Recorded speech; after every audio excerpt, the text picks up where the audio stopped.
It is your daily dose of Donna. Today is Friday, June 2nd. We have made it. We have made it to Friday, you guys, everyone. Thank you, Lord. We have made it to Friday. Even though it was a short week, it still felt like, it was a lot. It was a lot. Well, for me, I feel like everything is a lot right now because if you guys are new to me, I am Donna Bowling. I am so excited to be here. I do a daily talk show, Daily Dose of Donna, Monday through Friday. I go live on TikTok. I have a Facebook group, Daily Dose of Donna. I have a whole community of dosers. Welcome. We talk all kinds of things. We talk pop culture, reality TV, celeb gossip. I mean, we really just talk Scandival, let's be honest, for the last month or two. Like it's really just been Scandival. Welcome to all of you new people that are here. Thank you for following. And YouTube, you guys killed it yesterday with my episode about Heather McDonald and Bethany Frankel. You guys really did a solid. That was a great performing episode. So many new subscribers. I am so close. As of right now, I am so close to 4,000 subscribers on YouTube, which is not easy, you guys. 4,000 on YouTube is very, like, I think it's really hard to grow on YouTube. Right now, I have exactly 3.94 thousand subscribers. I'll tell you exactly. I have 3,944 subscribers on YouTube. So that means I need 56 new subscribers on YouTube to hit 4,000. And I really want to do it by the end of next week when I go to on my trip. I would love to hit 4,000 subscribers. That's really fun.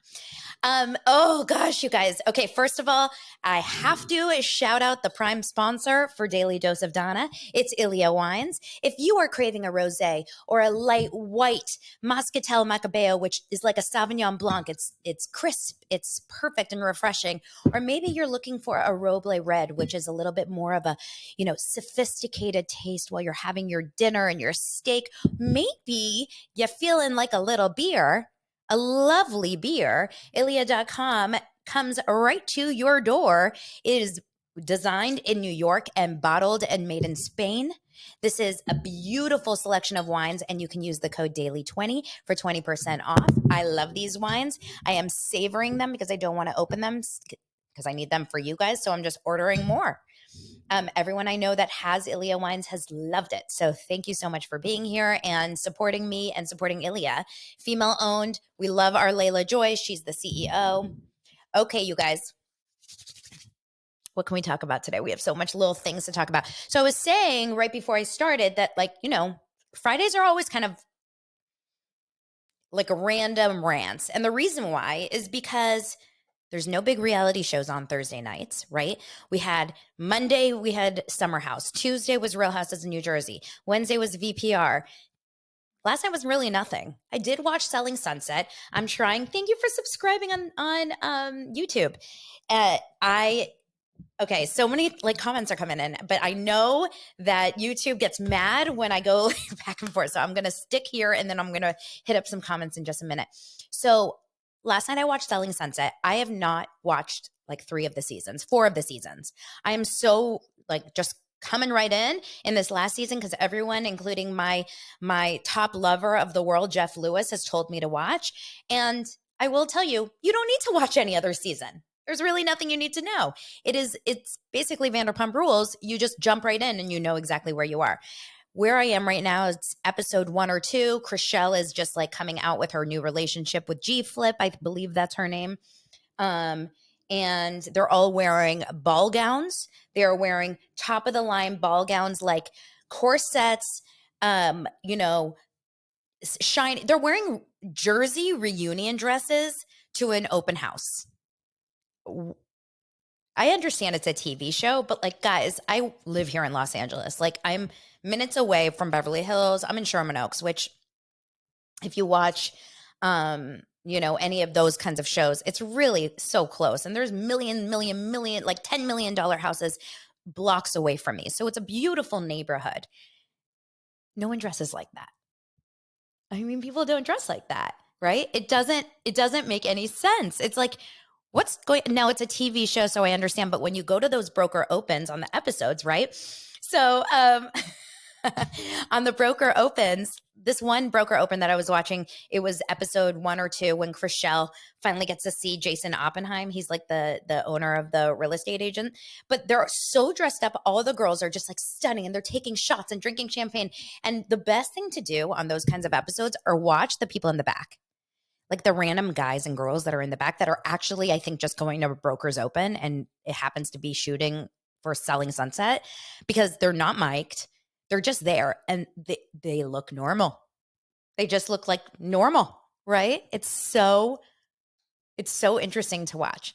So anyway, I watched that and that was it. I spent a lot of time on TikTok dissecting TikToks about Vanderpump and the reunion part 2 because here's something that now I can't remember if I said it live on the show yesterday or if I said it in my like TikTok after show, but yesterday on the Peacock version, what's her name? Raquel Rachel talked about the fact that she wants to come back. She says, I hope I'm asked back. I hope I can. What do you guys think now? We're on June 2nd, okay? Friday, June 2nd. Usually the show starts taping in the summer, right? That show is a summer show. Yeah, it's usually July the show starts taping. Do you think that now watching Raquel acting as devoid of emotion, and I had a TikTok that went a little bit, it blew up a little bit yesterday, and the comments were crazy. People think Raquel is medicated. They think she is on the spectrum. I said that so weird. On the spectrum. On the spectrum. On the spectrum. They think she is coached heavily by Tom. They think she is dealing with trauma, and so she's like a shell of herself. I'm going to tell you this. This is what I think. No, I didn't send out a text on it, and I'll explain why later. I don't think it's medication because unless you're on like a severe horse tranquilizer or something, because I'm on an antidepressant. I'm on a very low dose, but I'm on an antidepressant and I still feel things. And I can guarantee you that half the show is on an antidepressant. They're all feeling things. So I don't think it was that. It could have been like heavily like Vicodin? Like what are we thinking medication wise that would make her feel that way? I don't know. I think there's like this is just alleged. This is just my own feelings. This is absolutely not. I think there's like literally a screw loose. Like I do think she has sociopathic tendencies. And I know a lot of people on my TikTok live kind of believe in the same thing. Like there's something, I don't think that, a lot of people are like, she just doesn't care about those girls. She doesn't care. I actually don't think that that's the case. I think she actually I don't think she recognizes the severity of the situation. Does that make sense? Maybe that, Deanna, dissociative personality disorder. I don't have. Okay, so let's talk about this. One of my girls, Mandy, said, and we have to remember she was abandoned as a baby. So from what I remember about Raquel as a kid, and we need to have a 60-minute situation. Like we need how they do those like deep dive podcasts, like true crime podcasts? We need like a 7-episode podcast on Raquel. We need to like interview we need the Randall scandal. We need the Scandival scandal on Hulu. From what I know, her mom let her be raised by her mom's sister. Okay. So I don't know if it was that the mom couldn't take care of the daughter. You guys tell me if you guys actually are aware of the story, because I don't want to say this wrong, but I don't know if the mom just couldn't take care of her or what exactly happened, but the sister is the one that took care of her. Now, from what I've heard, Raquel's family is wealthy, that they have financial wealth. My situation when I was a kid, if you put the things that I went through as a child, and my husband, for example, you guys all know Lance, and this is like not a traumatic, sad podcast. This is a happy, fun podcast. But if you put these things like on paper, the things I went through as a child, You would be shocked that I am like a normal human being right now, right? My husband as well. Like you would just be, wow, it's amazing that you got through all of that and you're still where you are right now and you're still happy and you're still positive and you're still energetic and whatever. Can we always blame childhood trauma on bad behavior? I'm not a therapist. I'm not a doctor. I don't know. I'm not a mental health professional. I am just someone that I don't believe it can always be attributed to childhood trauma. However, if she does have some sort of mental challenges, whether it's like dissociative disorder or narcissistic tendencies or bipolar or this or that, like, or maybe she's on the spectrum, like who knows? Those are all things that can be attributing to her behavior now. Now, a lot of people are getting offended. This is not your, wait, am I frozen? Half of you guys are saying I'm frozen, half of you saying I'm not. You guys are saying that a lot of you are saying that it's possible that we have, we don't have really a say. We don't really have a say when we are watching this girl. Like, what are we supposed to say? If she's really struggling, it's not on us. Well, I'm sorry. I'm going to actually play the devil's advocate and say this. She signed up for a reality show.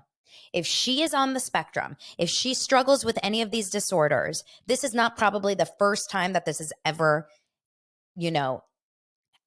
been a recognition of hers. Okay. So if you're going on a reality show and you're not talking about what your struggles are, but you're just acting in a certain way, we as viewers are going to seriously just take you at face value. That's it. We're going to just take you. Okay. I have someone on my live. This is the first time I've ever seen this. That is severely Team Rachel. Mike on TikTok is literally like 500,000 comments saying like Rachel is a queen. Yeah, exactly. Is that you, Rachel? Mike, you got to take it down a notch. I don't think we're very pro Rachel in this TikTok live or on this podcast. Now, I did have a moment where I rewatched the scene where Tom is spiraling. Do you guys remember the scene where he goes and talks to Raquel Rachel and he's in the trailer and she brings up to him the fact that she is, Tiana, the fact that she is feeling a little bit bamboozled or confused that Tom and Ariana had this romantic, intimate relationship when she was hearing from him that they had nothing going on. And you can see Tom, and it does this close up of Tom where he looks like he is in his mind saying, shut the fuck up, right? We're on camera. You can see him with his eyes. He's trying to speak with his eyes. He's trying to like offer telepathic behavior, trying to get into Raquel's head, right? Like, why are you bringing this up on camera? Now, the reason why I think she brought it up on camera is that while she was watching the reunion, she had that amazing producer, Patrick or Jeremiah or whatever his name was, in the room with him, right? In the room with her. And I guarantee you when they were showing the footage to her where Sheena was saying, Tom and Ariana were intimate, like just as of last month. I guarantee you a producer was like, so Raquel, how does that make you feel? Did Tom tell you that they were intimate? How does that make you feel? And then Raquel was probably like, I'm just kind of confused. I had no idea that they were intimate. And the producer probably said, well, Tom's coming in here. You should definitely bring it up to him. And Raquel's like, okay. I guarantee you that's how it went down. So at that moment, you see Tom in his brain going, oh my God, and literally spiraling out because he's thinking in this moment, I had it all under control. I was going to portray that Ariana was a mess and I was going to be this like poor, like I had no other choice. Ariana was going to kill herself. I had no other choice. And Raquel over here is going to be my puppet, right? And she's just going to follow everything that I'm saying. And the second that he tried to cry in the first 5 seconds of the reunion and got immediately shot down, he started to realize, holy moly, this is not working out for me. This is like spiraling in a bad way. But then when he goes to Raquel, his minion, his number one fan, his yes man, yes sir, whatever you say, and she starts to say, wait. There's some cracks in this story you've told me. That's when he starts to say, uh-oh, my plan is not going according to, like, my thoughts are not going according to plan. It is spiraling out of control. I need to like get control over this. And that's why when he walks out, he comes back in and he's like, I need to talk to her alone without producers. And the producers are like, well, you didn't sign up for the show to get alone time. Obviously, we're going to be shooting every single thing that you do with her, because he wanted to go to her and be like, you can't do that. You can't play me off as an ass. You have to play me off like Ariana was horrible and this and this and that. What are you doing? Why are you going against me? Don't you guys agree? Yeah. So the entire plan here that he and Raquel have been sitting on and just staring at each other with those galaxy lights on mushrooms, watching the sunrise, in terms of how they're going to come up and talk about things at the reunion, everything's going to shit. And that's why Tom outside was smoking a cigarette and says, I'm blowing it. This was his moment. And he knows that they're making it's not coming off the way that he was in his. It reminds me a little bit of like a trial. Like if you think about a trial and you go into a trial and you assume that, you know, your lawyer, your attorney is going to kind of argue your way into being looked at as, you know, innocent or okay. And it starts, there's cracks, right? Because the defendant or whatever, the other attorney starts to cross-examine you and you start to, you know, hear from another witness. And all of a sudden your story is like not working out. Mike, you are in the wrong place, buddy. Raquel is no icon. Like not at all. Mike, I love you, but you're in the wrong place. Mike reminds me of the people that watch my TikToks and then say, why do you care? And then they follow me. I always find that so interesting. If you don't care, please don't follow me. If you care, then welcome. Join the party. Okay. So the entire thing is just bananas crazy. And this morning I was at yoga with a girlfriend of mine who is a divorce coach, and she herself had an ex-husband who was like a heavily like intoxicated narcissist and liar and cheater and all the things. And I showed her that clip and she's like, this is insane. This is literally like, this is exactly what's happening. Whoever is like coming up with this idea that his story is spiraling. So obviously that is the updates from Vanderpump Rules. But you know what I mentioned? Court. And I'm wondering, hey, Shay, they say, hi, DJ Tanner. Once again, it's the day, every day I get the Candace Cameron story. Oh my God. Mike, please. And Mike just said, I think she's perfect for reality TV. I can tell you right now, Raquel Rachel is absolutely not perfect for reality TV. It works because of the story that she's immersed in. But Raquel on her own cannot hold a scene. She cannot hold a conversation. Her story that she's involved in is good for reality TV. But you guys, I want to roll the tape. Like roll the tape. Before Scandival came out, this was back in February. Scandival had not come out. We were on episode maybe 1 or 2 of the season. I did a daily dose of Donna. I will find that clip. And I straight up said, please never put me in a room alone with Raquel. And this was when Raquel was still like, she wasn't immersed in Scandival. So we all thought she was like a great person. And I was like, please do not put me in a room with Raquel, because I can have a conversation with a tree and I still don't think I can have a conversation with her. She is literally like, she's not my people. She's not my people. I would never be friends with her in real life. And now for sure, knowing this, I would stay, you know, she's the person that you can't trust, right? Like people like her, you cannot trust with a 10-foot pole. Throw Tom and Tom in there as well. Those 3, I would never, ever. Who is going to open up to them and like really like be vulnerable and good with them, knowing what kind of lies they can keep? this kind of stuff will stick with you forever. I'm sure Raquel will find a new circle of friends. I'm sure Raquel will find her new husband down the line. I'm sure that Tom and Tom will find wives or maybe each other, and they will be fine, because there's always going to be someone that wants to have relationships with the killer in jail. Right? There's always going to be the one woman that's like, I will stick by my man, like the Duggar family, right? The older Duggar son, who, and by the way, I was such a Duggar fan. I'm so excited about this documentary that just came out. I think it's out today, about the Duggar family. But oh my God. But Josh Duggar, is that his name? Josh, the oldest one, that, had all this horrible things happen, that came out about how he molested his family and then his sisters. And then later, like, they found so much, child images on his computer, like, awful. And his wife, I support you, honey. I support you. I love you. Shocking.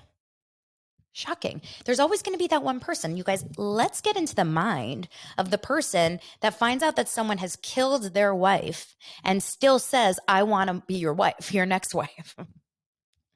Yes, women who write to people in prison and fall in love with them. I think there's some sort of, that will be Raquel and Tom. They will find those people that say, like, I want to fix you. I will be there for you. I want to be the person that you will, rely on and go to. I have to figure out exactly what's going on with those people. Like I said, I'm not a mental health. I'm just a normie. Just a normie like you guys. Yeah, Mike on my TikTok live will end up with Raquel 100%. If he's not already Raquel. I think I found Raquel, you guys. Everyone's wondering if she's at a facility. No, she's on my TikTok live. And she's transitioned to Mike. Maybe Mike is, I don't know. We'll have to see. But on the real, do we think Rach is preggers? Well, Mike, you tell me. Now Mike is having questions. You tell me. You're her. You're with her. You're holding her hand right now. He goes, I snuck a phone into the facility. Okay, so do I think Rachel is pregnant? Absolutely not. Talked about this before. Do I think that the big reveal is that she started her affair earlier than what we know? I think yes. But I think that this big reveal from what we see in the trailers happens in a producer confessional. So in an interview. And it's the same interview when she's wearing that blue dress and she's like, I don't know. It just like felt so good to have sex with someone who I was already in love with. Like that weird ass interview. So I think that is the conversation that they're going to have over there. We'll have to see, you guys. We're just days out. We are days out. Now, are you guys interested whatsoever in this Danny Masterson trial? Are we interested in this at all? The only reason I am is because of the Scientology side of it. And I'm not going to go into like super deep, but hey everyone, I do think this is crazy shocking that he actually got, taken under custody and got a guilty verdict. And the reason why I think it's crazy is because people are so scared of Scientology. I just saw in Daily Mail today that Bijou Phillips, who is, what's his name's wife, Danny Masterson's wife, is like falling apart. And the reason why is because I think Scientologists in general, and this is, just my opinion, most Scientologists in general are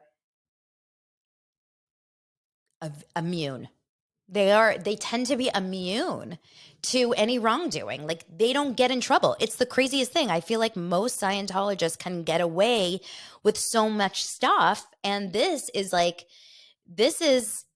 kind of crazy. It says she is treating this like a death. Danny Masterson's wife, Bijou Phillips, was convinced jury would find him innocent in the rape trial. Of course she's convinced, because Scientologists have never gotten in trouble, right? Choose words carefully, seriously.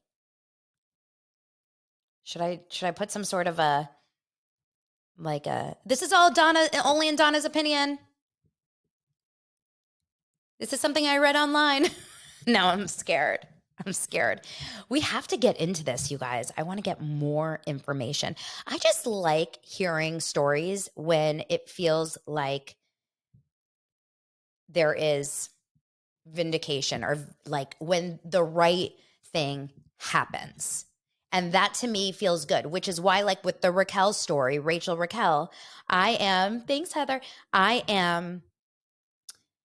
want to know that, the fact that I'm happy they got found out. I'm happy that they're having to go through this because what they did was wrong.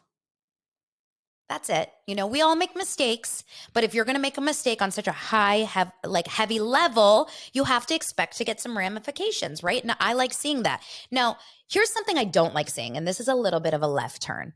Okay? You ready for my left turn? Here's what I don't like seeing. I don't like seeing, there's a Scientologist behind me. No, that's a rainbow. That's too close to like pride. Okay? So I don't know if Scientologists would be so into that. I have got Scientology stories if we ever want to do. Maybe I do a Patreon episode just on Scientology. Okay, so Jen and Ben Affleck and J-Lo dropped $65 million cash on a huge home in Beverly Hills.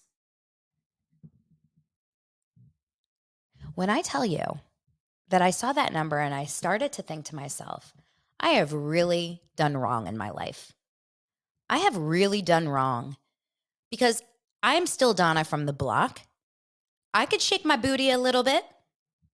I mean, what's a girl got to do to get $60 million cash? Where do you hold that cash? Where does it sit? Where does it sit? Where do you get that cash? Where is it? Does cash mean like my brain is over that number?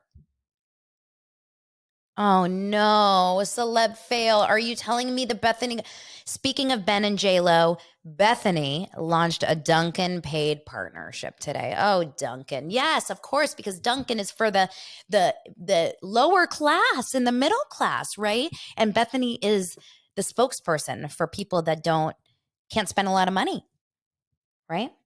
I can't. You guys, I don't understand $65 million cash. This is something I didn't study in school, and I need to understand.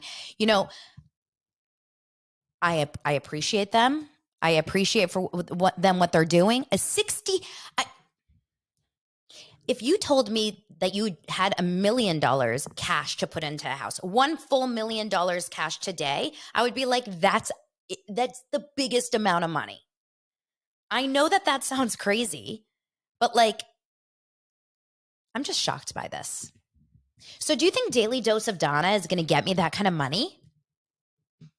Oh, Beyonce, $200 million that she paid for a Malibu house, but did she do that in cash?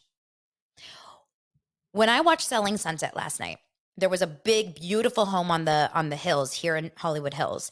And the woman said, even though this is a 10, $15 million house, the guys that were about to purchase it pulled out because you have to pay $200,000 a year on fire insurance.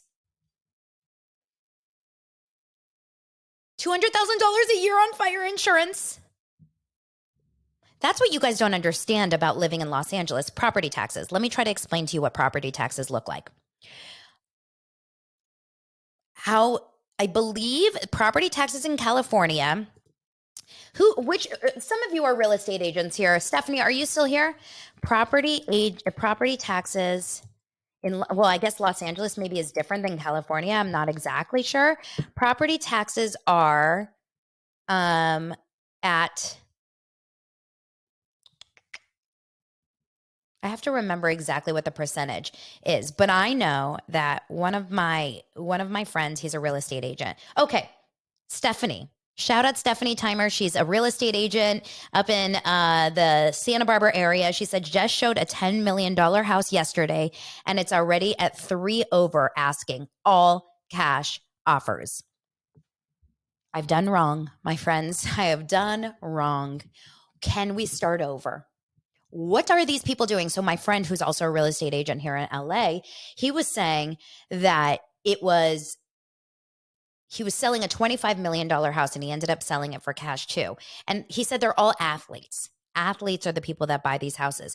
But for a $25,000 house, he said property taxes were going to be $2,500. $25 million house, it was $25,000 a month in property taxes. Yeah, 1%. So that means on their $60 million house, they're paying $60,000 a month on property taxes. 6 times 12, what are we at? 6, 8, 9, 9, 9, 6, 7. I'm not going to do the math, you guys, but like 80,000, 800. No, I'm not doing the math. I'm just shocked over people's wealth. Anyway, crazy money. Okay, you guys, speaking of crazy money, I have to go spend money to go get my hair done. It's Friday. And then we have my sister's wedding this weekend. If you guys have not followed along on Instagram, make sure to follow so I can show you stories and, my dress and all that fun stuff. And then for sure, make sure to join the Facebook group, Daily Dose of Donna. We have 5 more shows before I go on a 3-week hiatus.